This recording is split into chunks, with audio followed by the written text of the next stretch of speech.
Let me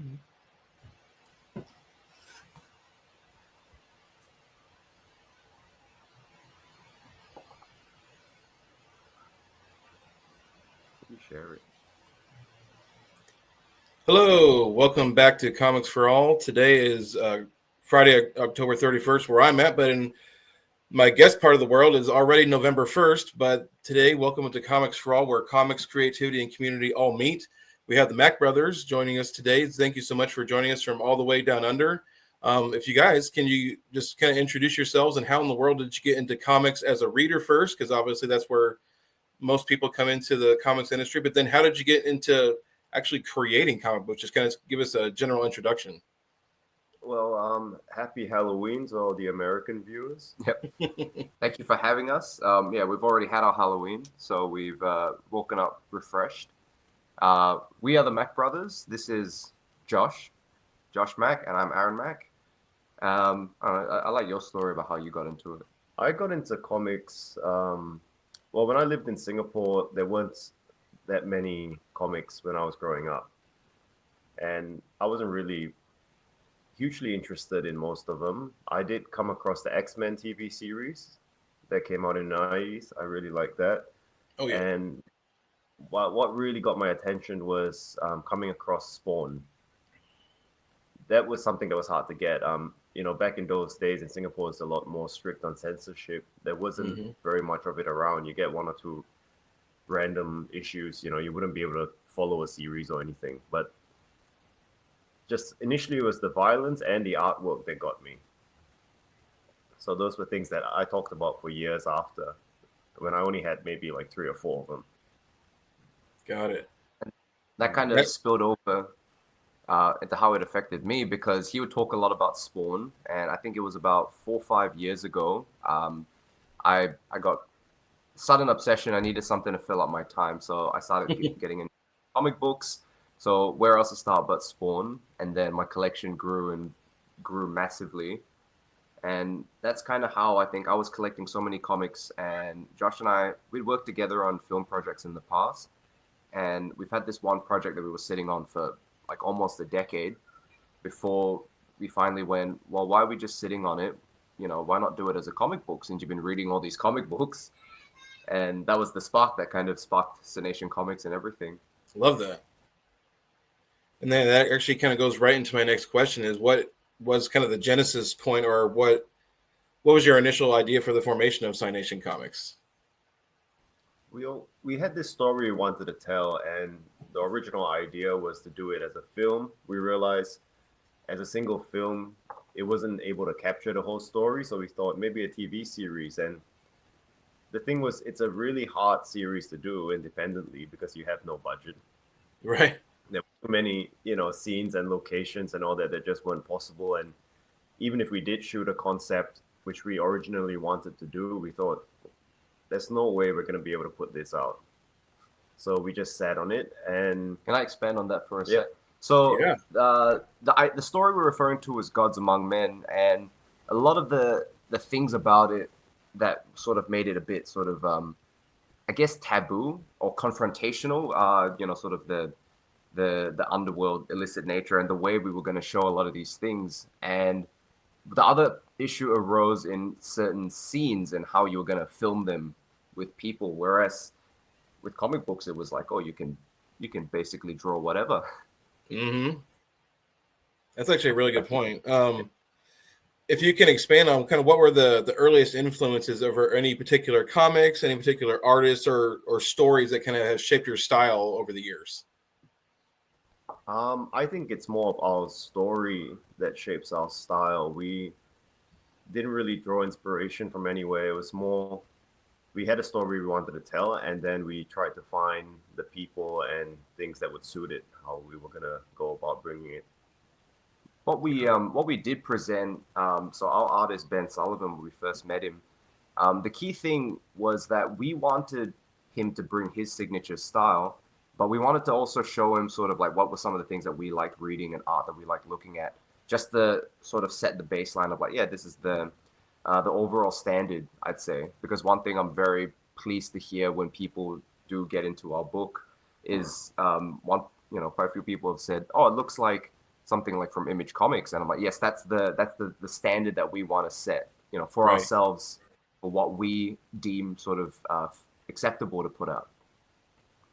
I mean, that's a great great level to start at, to be completely honest. And then kind of actually on the creative side of things, when you guys are working together collaboratively on projects, how do you approach kind of that process, and how do you guys kind of work in tandem with each other? I've got a great analogy for this Yeah. one. So I describe, so on paper, the technical way to describe it is Josh is the story writer, the original ideas man, and I'm the script writer, who will adapt the ideas. But how I like to describe it is Josh is like a geyser that, is just spouting all this natural steam into the air. And I'm kind of like the dude in a hazmat suit who's going in trying to find ways to harness it and turn it into energy that you can, use to power the town. Sometimes you get burned, but the thing is, there's this one geyser that's there, and not everybody can come in and harness these ideas. But if you can do it, it's absolutely worth it, and that's the best. That's the way I like to describe our working relationship.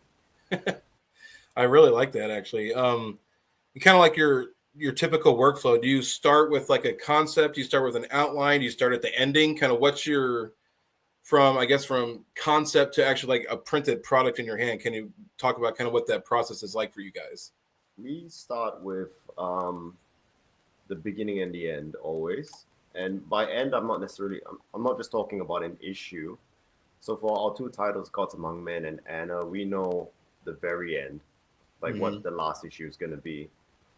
We don't like to start something unless we know how it's going to end, whether it's 50 or 100 issues from now.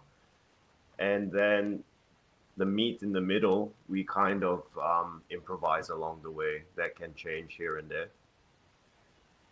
Excellent. But Can you guys? Oh, go ahead. Oh, I was just gonna say we do map out. So like what Josh and I work out together will be right at the beginning and the end of the whole story. And then that's where I'll come in to talk with Josh and present to him like, all right, let's do them in arcs, and let's kind of find these checkpoint moments for the arcs. And sometimes there will just be random things that he'll come at in the middle of the day, and he'll be like, so in this story, somewhere down the track, this will happen, and I'll make a mental note and I'll write it down somewhere, and we'll revisit that when we get to it. I love that.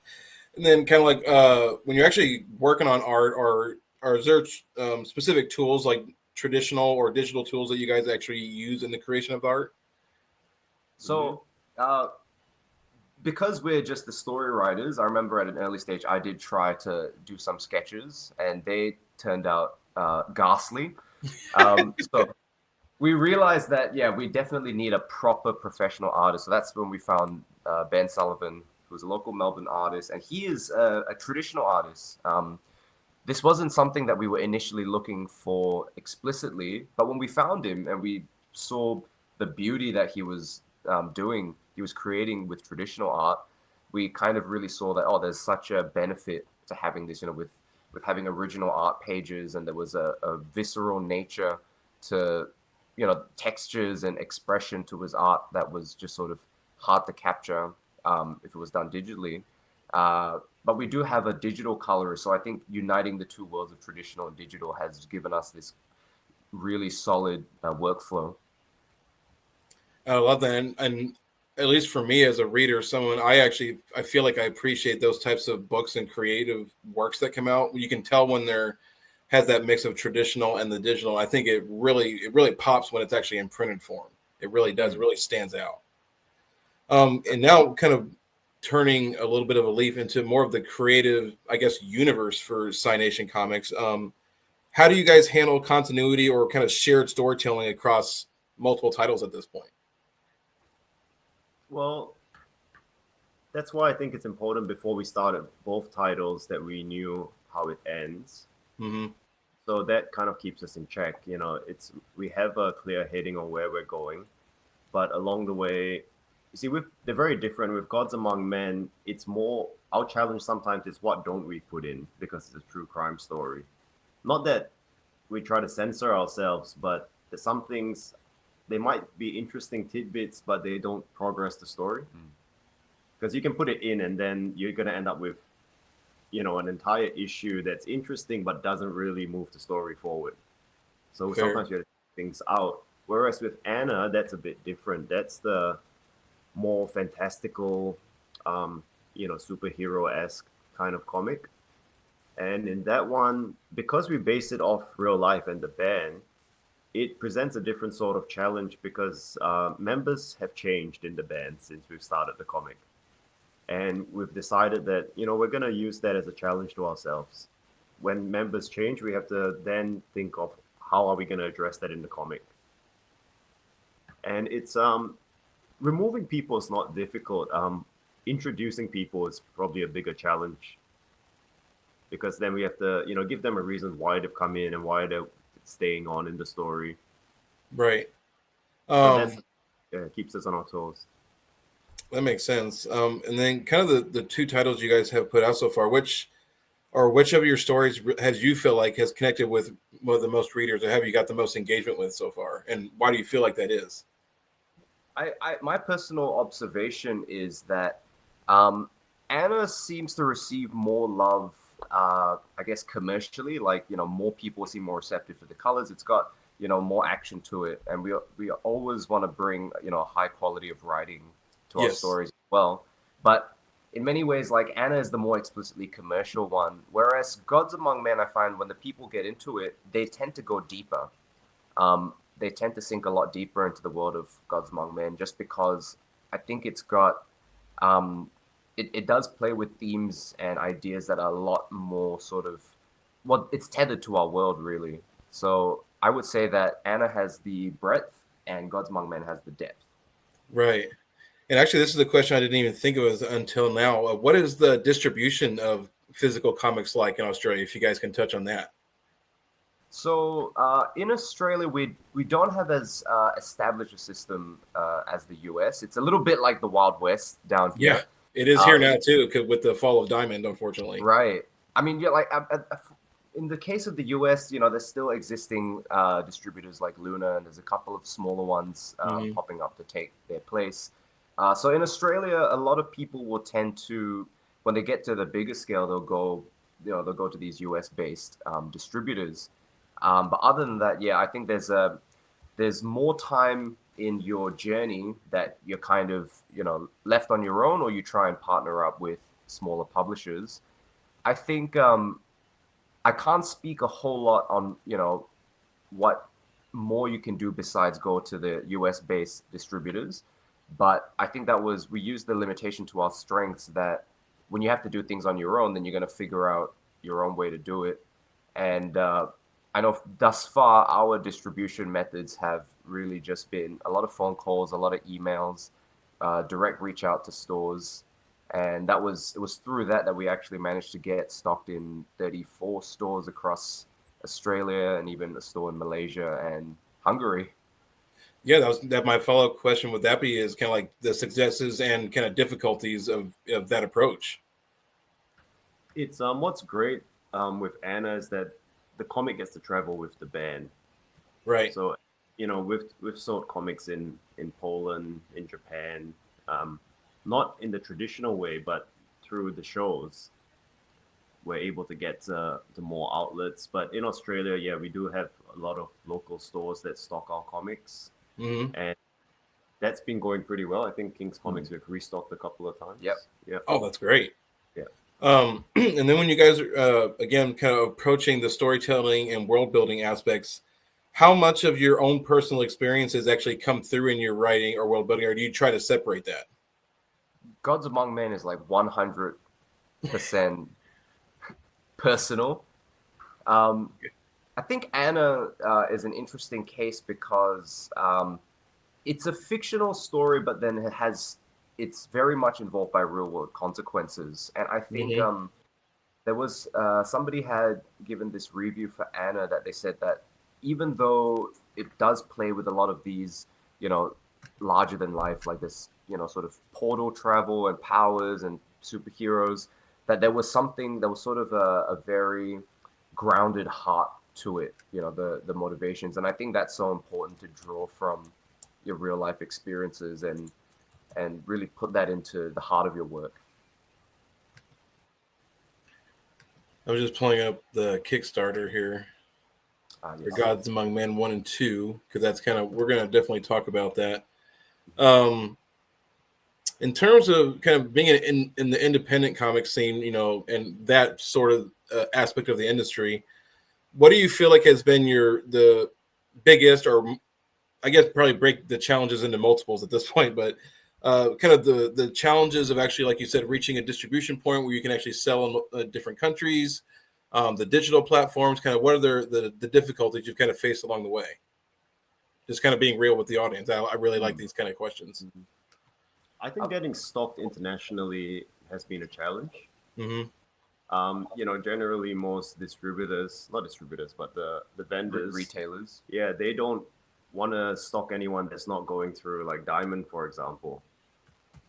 And that's so far, even when we reviewed it in the past, it's not really a good business structure, we feel, for us.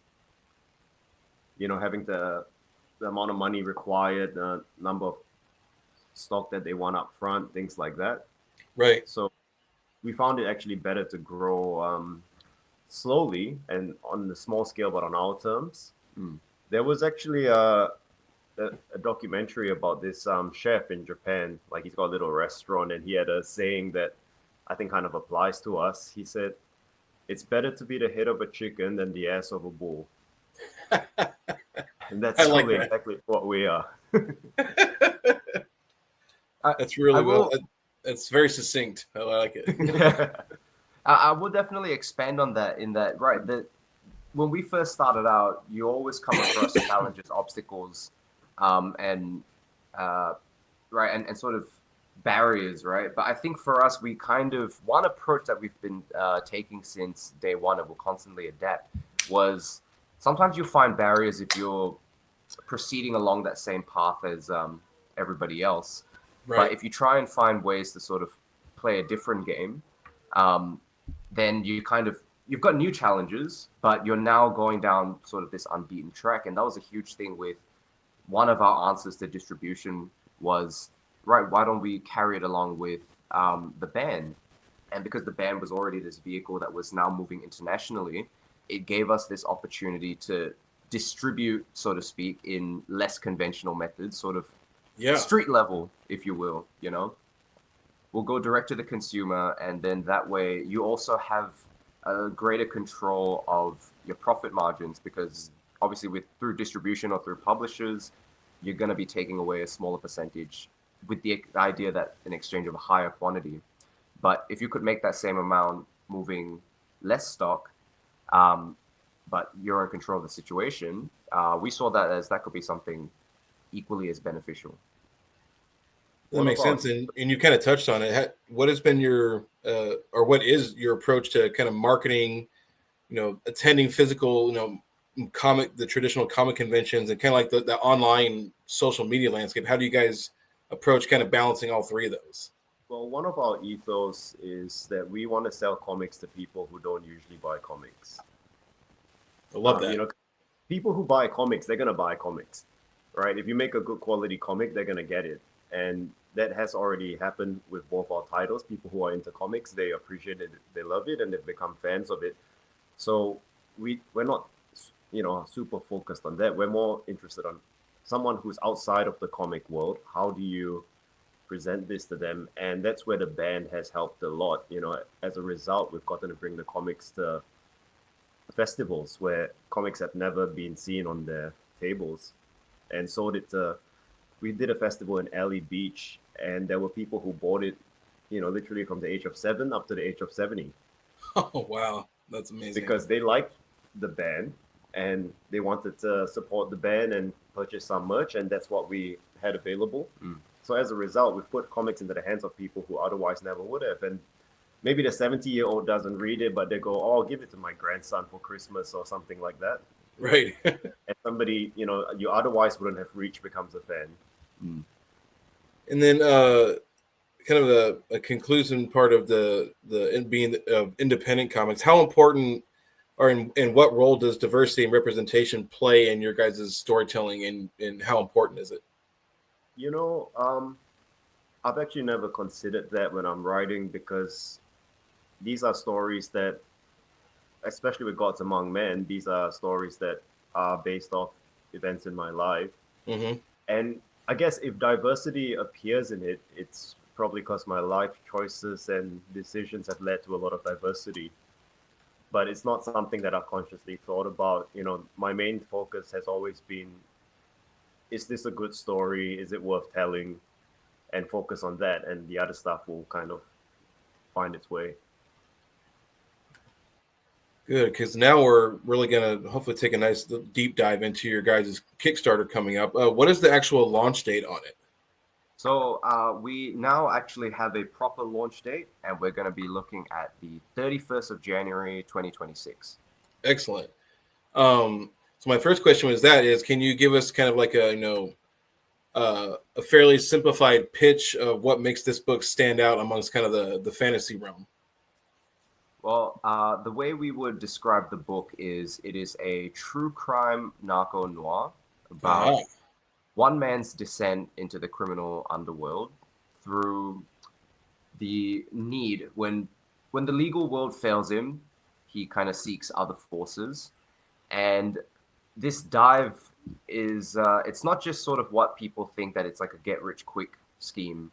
You know, I think that there's a very grounded, very realistic analysis into how he his experience going into it all.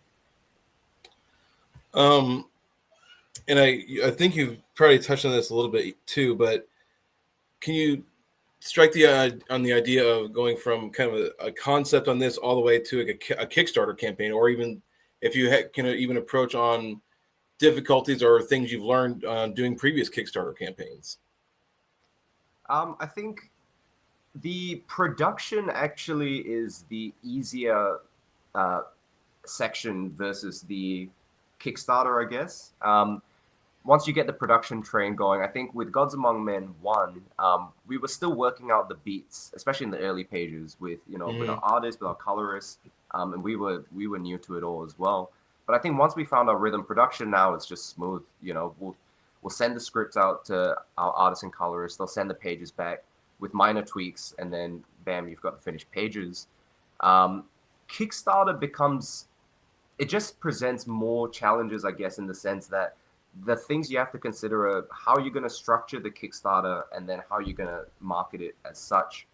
We're always trying to find ways to make it, sort of exciting and interesting. And what can be seen as a challenge is that we actually don't do any digital rewards, because we built Cynation Comics on this concept of being a boutique comic company. So we very much value the physical, and I think a lot of people in comics ultimately do value them. So as a result, we opted again to, rather than just go for a high quantity that we wanted to go, we're going to deliver you top shelf quality physical product, and then we're going to market it as such. I love that. And you actually go ahead. Sorry, on Kickstarters, one thing that we do as well, that to make the Kickstarters more attractive, why you should go in, is we tend to do very limited runs of, like ultra high quality stuff. Or Kickstarter exclusive only. Yeah. And, we stick to our word. If we say there's going to be 50 of these or 150, that's it. And from previous Kickstarters, any exclusive stuff we've done, they've all sold out. I've actually got a small... This was something that kind of related to an earlier question, but when you asked about marketing and how does that come into play, we're very active on social media. Oh, sorry about that. We're very active on social media, and that's something that we have always maintained the course. And we always put stuff out there. And one thing we were promoting was one of our last few, I think there were 3 copies of a limited edition that came off the back of our last Kickstarter. And sometimes you don't always see how people react to it, but it was through that sort of repetition that people at the Anna concerts actually were aware of this limited edition, and it was through that repetitive marketing that they went, you know what, I'll grab this, and it's also how you present it at the shows, and yeah, that's how we ended up selling out one of the recent limited editions. Oh, that's great. And then if you actually you were touching on it, can you share some of the Kickstarter kind of exclusive rewards and tiers and kind of like stretch goals you guys have in mind that are kind of exciting to share about? Yeah, we've got. You want to show? Yes. Well, I'll show some of the stuff that we have done. Sure. This one. Yeah, show this one. Oh, okay. How do I introduce this one? So we've got the standard cover, which we don't currently have available to show just yet. But we are going to do a special foil that, as what Josh described, because I'm still more the comic side and Josh is still more the music side. So he described me a brief of what he'd like to see. And I told him, I said, basically, this is a virgin holochrome comic. And we've got this piece of original art that was a gift from our artist, Ben Sullivan, for Josh's birthday. And we said, why not turn this into a cover? Wow. So basically, the holochrome foil edition is going to be this, where all the whites will turn into an iridescent silver, with no title, and the cover will become the current cover design is going to be the back cover. If that makes sense. It does. We also do actually. Let me pull that one up. We also do a hardcover edition for each of our Kickstarters. Oh yes. So this one. This is what we did up for the first campaign. Oh, so wow. Among Men 1 hardcover. My personal experience as somebody who has these things, I like to collect single issues as a collector, but I love to read it it's A3 format. Yep. I think A3 format, and it just it reminds me of sort of like European comics like Asterix and stuff in terms of the wider, you get a much better look at the art and being able to read everything.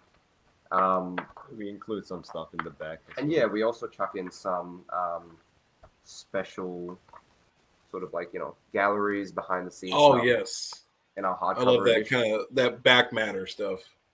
Yeah. I mean, that's stuff that, I think there's people out there who kind of really value those things. And yeah, so that's generally what we do. We'll do a foil, but we'll try and make it special. And we'll do a hardcover that I think it just feels premium. It's a great way to experience the story on top of having the single issues in your collection.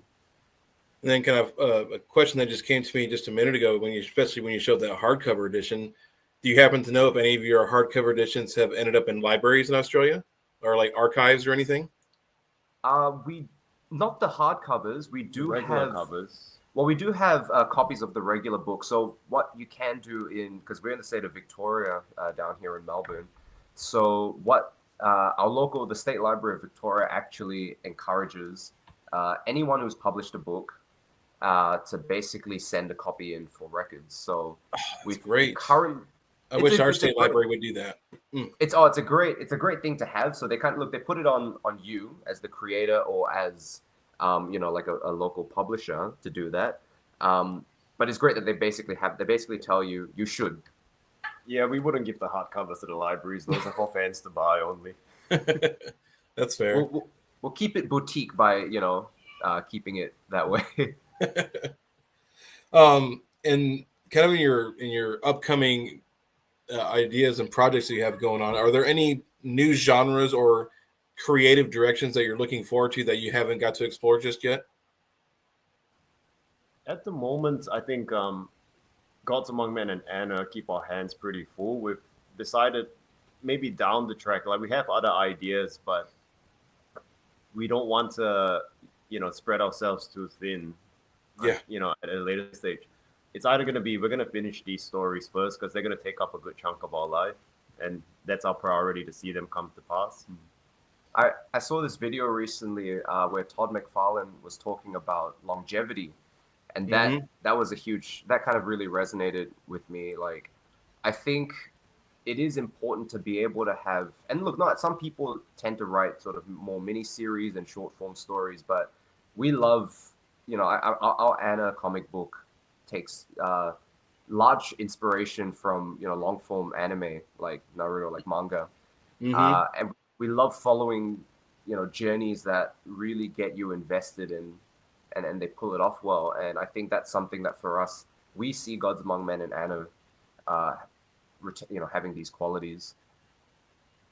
Do you see both of these titles having continuing stories with them, or do you feel like like you mentioned, the end is already written and it's just a limited run? Have you guys determined both of those yet? They're absolutely long forms. They will, like we mentioned, they will be broken into arcs, so you can kind of experience different arcs of the story. But very much so, they will both be long form. About what, 100, you reckon? That's the goal. Excellent. And what you can share, what do you have planned for the next 6 to 12 months? If you can share anything that's exciting. You want to talk about the next 6 months? Yes. Well, we've got the Gods Among Men Kickstarter for issue 2 in January, and as soon as that is wrapped up, we start work on Anna issue 2. So excellent. We kind of alternate between the two of them, so that way people have something to read, and the next one's coming straight after.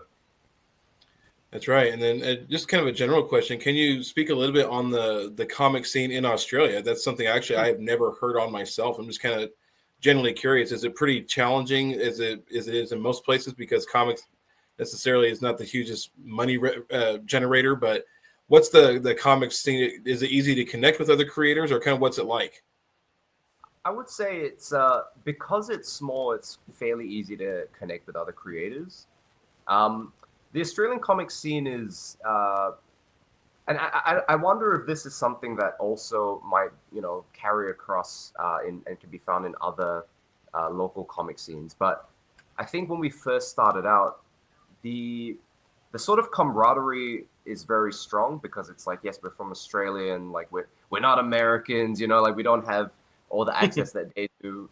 But over time, I started to find that I think we don't like to sort of find excuses. Like, I think there'll be times that Americans also will hit similar challenges to us down here, because there are quite a few Australian artists, Australian writers like Tom Taylor, and even like Daniel Picciotto, artists who have gone on to work for Marvel, and they found ways to break through because that's what they wanted to do. And over time, I think the camaraderie and us versus them, we weren't as big of a fan of that kind of. Sorry, the cats are having a little background fight. They're very inconsiderate. Two of them feature in our other comic.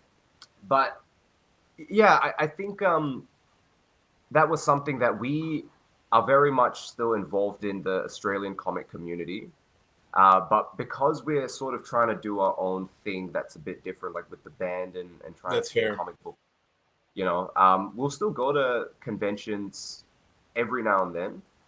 But because we've kind of shifted, so yeah, where our priority is like, right, let's focus more on taking comic books to concerts and trying to bring them where there are no comic books. So our interaction is mostly online with everybody else, but it is still good to connect with people. And this is actually a reading question for both of you. What's been the best thing you've read this year in comic form? Well, I don't actually really read comics. Not recently. Okay. Yeah. Has there been a novel or anything in particular that's kind of sparked your interest or anything this year, though? The thing I'm currently reading, I don't know if I should say it. It might get you in trouble. I'll say it. I'm currently reading a book that I feel has received a lot of unfair, bad press over the years. I believe it is American. It's called Uncle Tom's Cabin. Mm-hmm. And it's an interesting read. It's hard for me to read it because of the way they've written it, in the language that they've used. They've tried to be very much so. So yes, even like regular words, they've spelled them in the way that how it would have been said in the South in those days. And but it's actually I think it's a really misunderstood book. And it's got a great story to it. Absolutely, and it's actually, unfortunately, one of the most censored books in the United States too. There's a lot of censorship, especially in school libraries, where they feel like, because, like you're talking about, the sensitive nature and the topics that it encapsulates, they feel like it's children for whatever reason can't handle it, and it's unfortunate. But you can come to the public library and come and read it, and you can find it online. I've definitely still been reading comics along the way, so that's where we kind of have ourselves tethered in the two worlds. I'll still very much be spearheading the comic side and Josh with the music side, but he does have a handle on on Cynation Comics as a whole. Right. But I actually started the Saga series this year. Oh, so good. So slowly good. collecting the volumes, and I was very pleasantly surprised. I just picked it up one day because I thought, look, I've heard so much about it. Let's dip our toe in it. And I think it's one of those cases of it's just really good writing. It didn't matter whether you were into sci-fi or into a particular genre. I felt to me it was just a great, and that's something that we love to try and put consider in our work, right? It's just a great story about people, and you have a connection. And I think to me that's the first question you should ask yourself when writing any story before what genre is it, who's going to read it. Yes. Is the greatest way I like to describe it is, why should people give a shit? That's a fair question to ask, honestly. And I feel like with Saga, it's one of those, the pacing is almost flawless. Like just you're engaged with every single page, with every single side story that comes in, every single character you get introduced to, and you're engaged with every aspect of the story. And that's something I love about Saga. Just to get this out of the way, but where can people online find you guys personally, and where can they find Cynation Comics online? So the best place I'd say that we're the most active is our Instagram, and we are at Cynation Comics there, and that's our handle across all social media. But in terms of where you can acquire our books, so if you are outside of Australia, we have an online store where we have everything all ready to go on there with our back catalog. The next best places will be through our Kickstarters. Whenever they come around, we tend to try and make everything available on there with these bundles. And that website is cynation-comics.squared.site. And then my question is, if they search for Cynation Comics on Kickstarter, like in the search box, will that find any upcoming things you guys have going on too? I would hope so. I mean, I haven't believe so up recently, but I think so. Yeah. I'll do a field test later, but I do believe that sounds good. And then my last question, before we go, is kind of an off the wall one, but do you have a favorite snack or meal that you go to when you're working on a project and you just feel like you need something to eat? When I'm working on as far as the comics concerned, I don't sit down and work on it, stuff. I just come up with stuff whenever I'm doing something. When I'm working on the music, I tend to have, moments when I have to sit down in front of a computer for an extended period of time. And if I do go into that mode, I actually don't eat at all. Right. So I could sit down at 7 and then realize, oh shit, it's now 7 p.m. And then I'll start to go and find something. But yeah, while I'm actually working, I don't eat anything. Maybe just Red Bulls. I'm definitely on the snacky side of things. But I'll have the trio. So there's these things in Australia called Twiggy sticks. They're basically like meat sticks. So it's going to be a combination of that, coffee, black coffee, and cigarettes. Nothing wrong with that. Since we are all metalheads here today, if you guys share a couple of titles or albums that have come out this year that you wanted to shout out that you've really enjoyed. Come out this. I'm also not up to date with what's coming out. I've got a recent one. Sure. I think this came out, was it last year? It was Life is But a Dream by Avenged Sevenfold. Ooh, there we go. That year before. Oh, maybe 2023. It goes to show how up to date we are. But I think the biggest thing about working on your own stuff is sometimes you don't have as much of the time to be sort of keeping up to date. You know, like I'm bringing back issues of stuff. Yeah. But Life is But a Dream by Avenged Sevenfold just blew me away. The only reason we know about that is because at the time I was doing like live concert reviews for a local company, and it came up. They said Avenged Sevenfold is putting out a new album. Do you want to review it? And I was like, hell yeah. Of course, yeah. So yeah, that was pretty cool. I got to hear it about nearly a month before it got released, and that was really interesting to me. One thing that I commented about that, I said it doesn't really matter whether you like this album or not. What's important is that a band of their status in this day and age put out something this experimental on a major label. Right. And it's interesting too. Has there ever been, especially since you guys have been bringing your works to concerts and things like that, have you ever been approached by other artists or other labels and creating potential projects in the future? I don't know if anyone's ever approached you guys on that kind of stuff. Only jokingly. No one's really done it seriously. I think one of the they should. Well, the crazy thing is, because the very first time we brought a comic to a concert was back in late 2023, and it was quite astounding to see that since then, we felt like we were doing something new, but we didn't realize how new it was until, as that year would progress and going into 2024 and now into 2025, that we still have never seen another comic book at a concert, whether it's across Australia or in Europe or in Japan. And I think that's something that you will face a bit of an uphill battle when you're doing something new initially. But after this time, now we're starting to get music review companies going like, hey, Anna is that band with the comic book. And I'm going, oh, that's awesome. That these other publications are now gaining that awareness of what we've been trying to do. Right. So, yeah, I just think it's I just think that because it's still new, we haven't really had that approach from other people seeing it, but already within the music sphere, we're starting to see this reputation grow. I love that. So unfortunately, I have to cut it short because I hear my 5-year-old going nuts in the hallway. They're better than cats. That's all right. Yeah. But thank you so much for joining Comics for All today. It's been a pleasure talking to both of you, and I definitely want to have you both back on, especially when the Kickstarter goes live in the end of January. I'd like to have you guys on before that. Absolutely. Or near that time. But thank you so much for joining today, and I hope you guys have a great rest of your day. Thanks for joining us. Right. Cheers.